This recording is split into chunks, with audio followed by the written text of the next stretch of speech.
My next guest says charities are getting hit with a triple whammy right now, facing lower private and public funding, while demand for their services is at an all-time high. You can well imagine that in this economy. Melissa Berman is CEO of Rockefeller Philanthropy Advisors, and here with us in the studio. Melissa, great to have you with us. Thank you.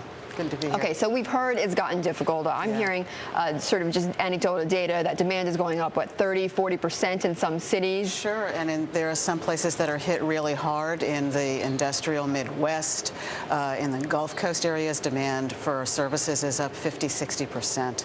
And giving is down how much in those areas? Giving has been down, I think, two-thirds of nonprofits in those regions started to see giving drop in 2008.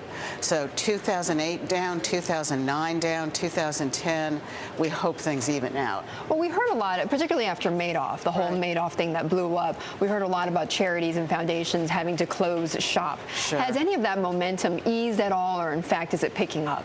No, I think the real crises seem to be behind us now. There aren't that many foundations having to close their doors, but the long-term effects are lingering, and it's going to take several years for nonprofits to get back to where they used to be. So then don't they need to have, don't they need to sort of think of more innovative ways? I mean, Glide has this whole affiliation with Buffett that's kind of saved them in this crisis. I mean, doesn't there need to be some creativity here? You know, I think every nonprofit looks around and says, so who are the real angels in our midst? Who are the donors that we are closest to, who really care about us? And who are they? And, you know, it varies from place to place, but when we're advising donors, we tell them during tough economic times, don't just spread it around and thin out everybody.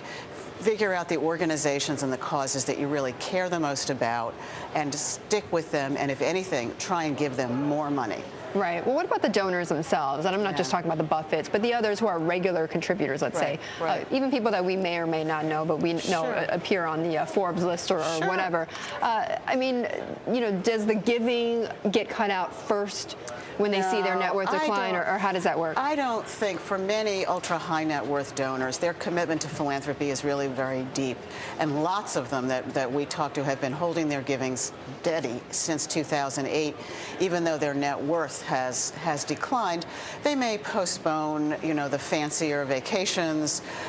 They may delay certain kinds of purchases, but a lot of donors all up and down the economic ladder are really recognizing that this is a tough economic time. But what I'm trying to figure out is, are the cuts from the big donors that are the biggest, or is it that it's more all the small donors combined is why you're seeing less funding? It's a combination because this recession has hit people across the board. Smaller donors have to worry about their job and may have lost their job, and the bigger donors had the biggest hit in their assets. So it's really been a very difficult situation for nonprofits, probably the worst in 50 years. 50 years? At least, wow. sure. Okay, well, that certainly puts some perspective to it. Absolutely. Melissa, thank you so much for joining us. I appreciate it. Melissa Berman of Rockefeller Philanthropy Advisors.